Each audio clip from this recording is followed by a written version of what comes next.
Those people, those devotees who worship me in all ways, the Lord says, Krishna says in the Gita, Tesham nityabhiyuktanam. Those who are constantly engaged in the thought, in the prayer and love of God, I take care of them. Very important point Krishna says in the Gita. I take care of them, because the question will arise, so if I keep thinking about God, what's going to happen to my life? Who's going to take care of my financial responsibilities, my family responsibilities, my job, my health, all of that? And Shri Krishna says, God will take responsibility. If you throw all your responsibility upon God, then God takes responsibility for you. Yoga Kshema here means whatever you need in life, what you need, not greed, but what is needed, that will be supplied by God. And whatever you have in life, who's going to take care of all of this? People in my life, my house, my car, and my dog, who's going to take care? And God says, I will take care of you. I'll take care of you. What you have, I will protect Kshema. What you do not have, what you require, I shall add unto you. In the Bible also the same thing. It shall be added unto you. Whatever you need, seek first the Lord, and whatever you need on this earth will be added unto you. And Krishna, look at the word Krishna uses there, Vahamyaham. I shall bear, I shall carry it on my shoulders and take to the devotee. Not that I shall grant. Vahani in Sanskrit means I shall carry unto the devotee. I shall protect the devotee, I shall carry it to the devotee. There's a beautiful story about Tulsidas, who wrote the Ramcharitmanasa. Tulsidas, he was staying in Kashi, in Banaras at that time, and some rich people had come and given some stuff to him, some gifts to the saint.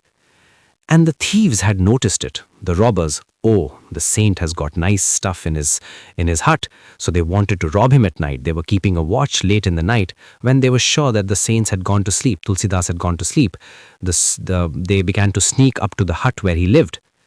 They saw two young boys standing with bow and arrow. They're standing. One was little dark, one was fair. They're standing there and patrolling all around the hut. They withdrew. The thieves withdrew.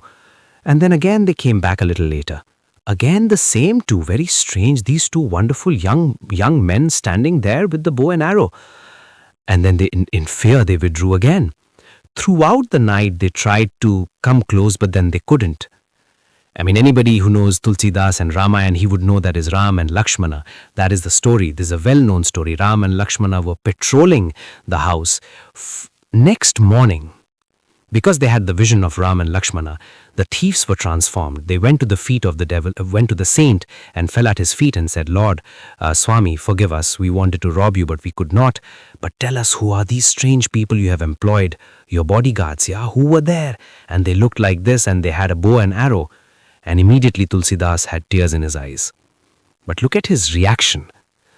Oh, because I have accumulated these goods in my house, and that's attracting robbers, and the Lord is troubled. The Lord has to come and protect me all night long because I am accumulating all this. Immediately, he called the poor people of the neighborhood and donated whatever he had in his little hut, because the Lord should not be troubled. The Lord himself does that. Another beautiful story, Jagannath Mishra.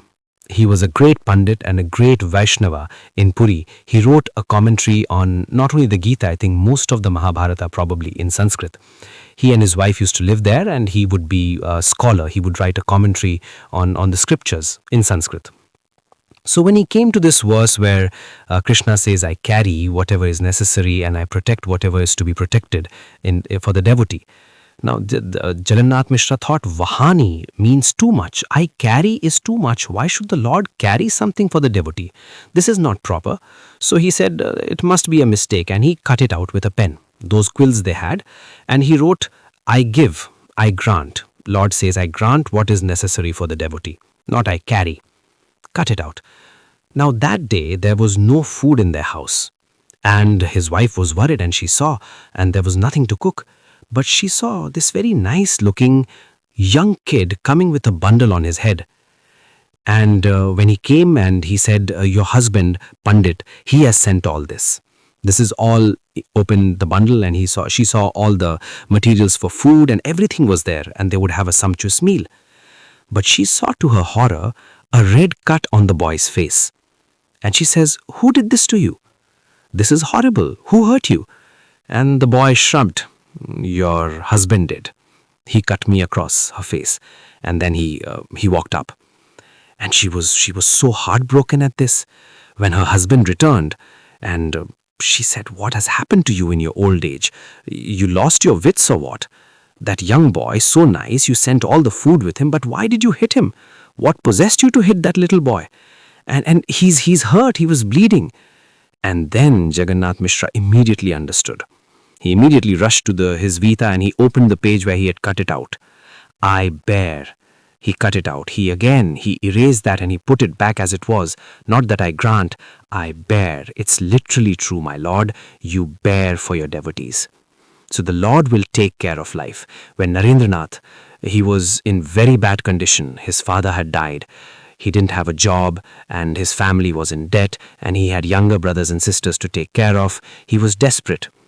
So he went to Sri Ramakrishna and he said, "You pray to your mother, Mother Kali, so that so at least my family will get something to eat. How can I become a monk or seek for God when my family is starving?" And Sri Ramakrishna said, "Why don't you pray to the mother? I don't pray for such things." So Narendra said, "Look, you believe in her and you see her and you talk to her, so you pray to her. It's not really my thing, And then there's a strong non-dualist in Narendra. Sri Ramakrishna said, "No, you have to do it. I don't pray for such things." So Narendra went late in the night and then he came back drunk and as if in ecstasy of love. And Sri Ramakrishna asked him, "What happened?" "When I went there to pray, I had a vision of the Divine Mother. She was there. She's real. She's alive. She's there." "Oh, did you ask?" "Yes, I asked for devotion, for love, for knowledge, for dispassion, for detachment from the world, so that I can have one point of devotion to God." Sri Ramakrishna said, "Yeah, that's all right. But did you ask for money and for food for your family?" And then said, "No, how could I? Forgot everything when I saw the mother." Sri Ramakrishna said, "You are more impractical than me. Go back there and ask." So he said, "Not back again." The second time the same thing happened. He said, "I saw the mother again, but I asked for love and devotion and spiritual knowledge and dispassion, only for spirituality, nothing worldly." Sri Ramakrishna sent him back a third time. It means there's still time. "Go back, you young fool, go and ask. You need money, you need food for you. That's what you wanted, isn't it?" Third time also Narendra came back. "I could not ask for that. I can't ask for such things from God."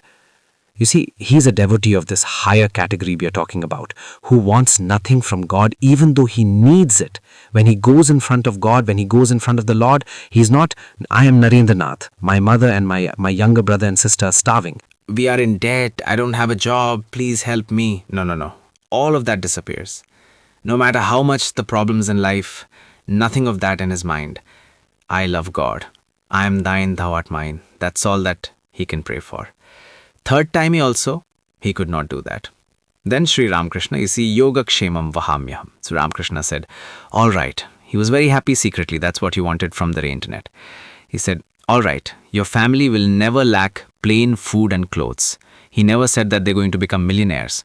They'll just get by. I assure you that much. And that they did, definitely. So the Lord takes care of his own.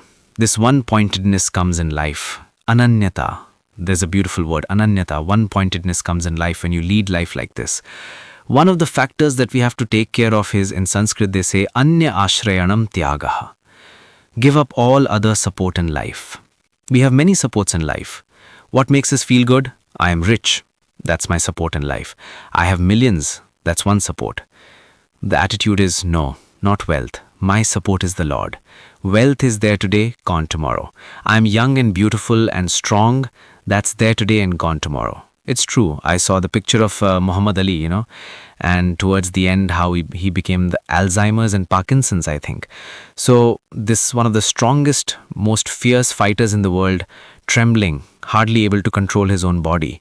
It goes away. Everything in life goes away. All physical strength and health and beauty and youth, everything fades away. I was just saying, I think yesterday, even if you've practiced a lot of yoga and eat gluten-free all your life, still the most gluten-free yogi is also going to get old and die. So all of that goes away. We depend on the Lord alone and nothing else. Ashrayaha. My refuge is the Lord, not anything else. Power, most powerful man in the world or in the company or that should not be my refuge, that I depend on that God plus my wealth or my power. No, God alone. Give up all other supports. Doesn't mean that you're going to give up your bank balance and resign from your position of power. All that may be there outside, but internally know that I depend on only the Lord.